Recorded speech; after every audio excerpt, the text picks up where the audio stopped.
O Coronel Senhor Pires é o patriarca, né? O Senhor Pires. Ele teve 4 mulheres e 3 homens. Ele herdou, na verdade, uma propriedade, que até hoje é aquela Fazenda Floresta. Ele herdou parte daquela propriedade e parte de outra. A economia dele começou dessa terra de herança. E aí, óbvio, ele multiplicou essa herança, né? Com trabalho e tudo. Depois teve o título de coronel, né? Naquela época você adquiriu o título de coronel. A matriarca Maria Adélia era de Pedra Branca, agora o senhor Pires era aqui de Independência. Então eles foram morar na floresta. Começaram a ter os primeiros filhos e foram agregando pessoas, mais pessoas, para trabalhar com eles. E eles agregavam como se fosse da família.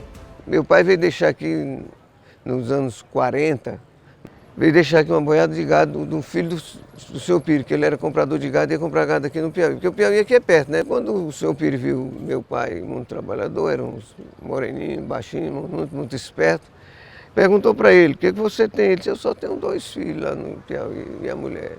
Quer morar mais eu? Ele disse: quero. Peguei um burro aí, ia buscar a mulher, os 2 filhos. O papai foi e trouxe, aí vem morar lá. Aí lá é onde eu nasci, né?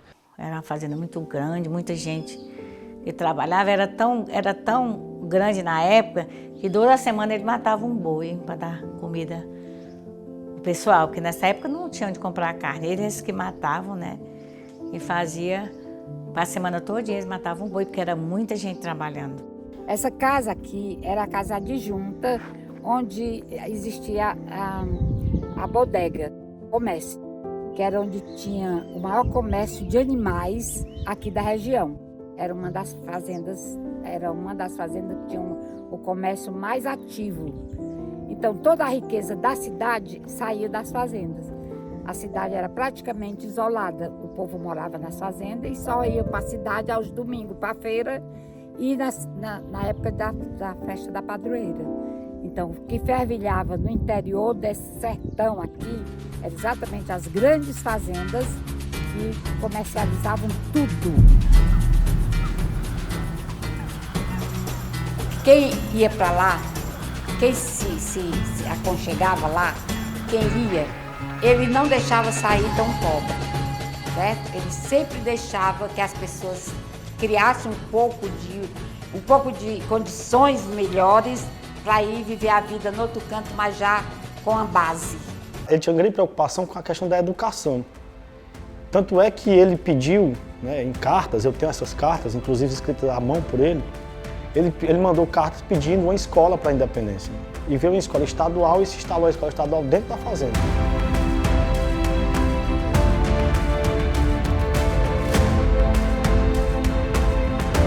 Passei 6 anos.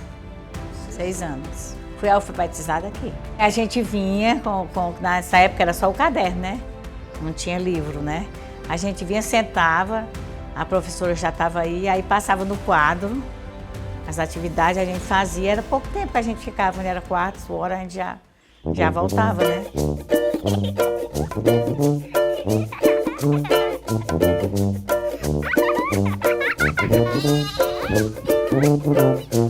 O sol nasce e com ele nasce Lá todo pelos dia. anos de 1920, Independência era praticamente vazia. O que acontecia era nas grandes fazendas. Naquela época, a cidade em si, a sede, ela não era tão desenvolvida. A própria Fazenda Floresta tinha muitos habitantes. O desenvolvimento de Independência acontecia lá, o comércio acontecia lá, a educação acontecia na floresta, a saúde acontecia na floresta. Era assim como se fosse o centro de Independência.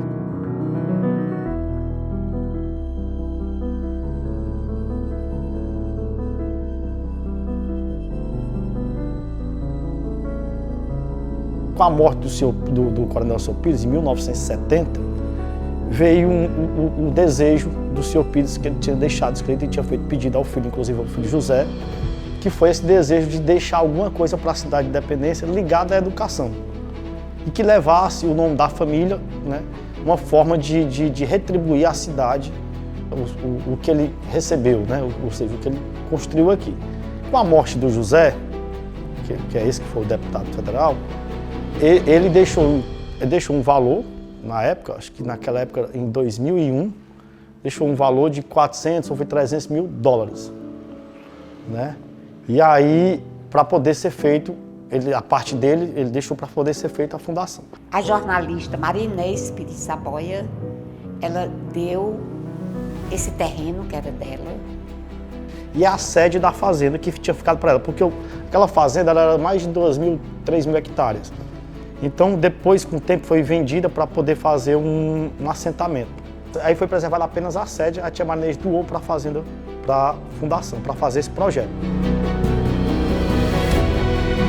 Criar uma entidade que fosse ligada à cultura e à educação. É por isso que aqui nós temos museu, biblioteca, aula de música e escolinha lá embaixo, a escolinha de educação infantil como modelo, como excelência de educação. O sol nasce e com ele nasce todo dia. Brinco com você e dou abraços de bom dia. Invento o mundo nas páginas do meu caderno, onde as palavras... 98 começou. Até hoje nós já tivemos 1.300 alunos sair da educação infantil para a escola pública. Nós temos um legado muito grande. Hoje nós temos ex-alunos que são psicólogos, que são professores, que são advogados, temos fisioterapeutas, né? Temos muitos profissionais que saíram daqui da Fundação Seu Pires e que onde eles chegam, eles comentam. Minha primeira escola foi dos Pires de Saboia. Às vezes eles não citam nem o nome fundado dos Pires de Saboia.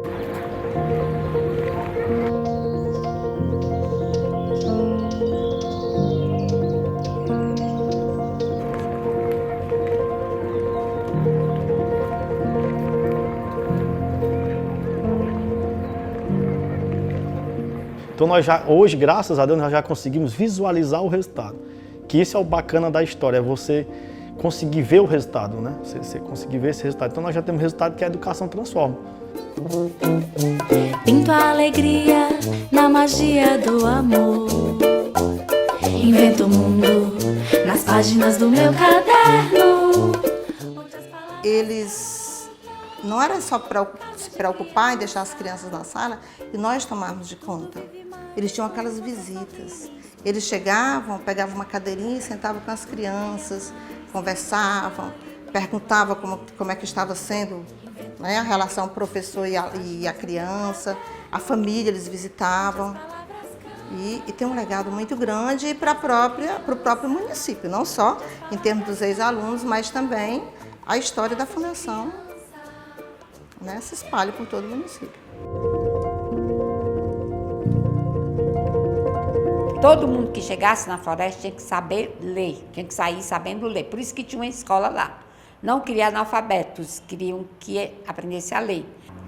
Então, quando ele tentou dizer que queria uma entidade ligada à educação, foi exatamente por isso, para perpetuar aquilo que ele sempre desejou, que era educar as pessoas.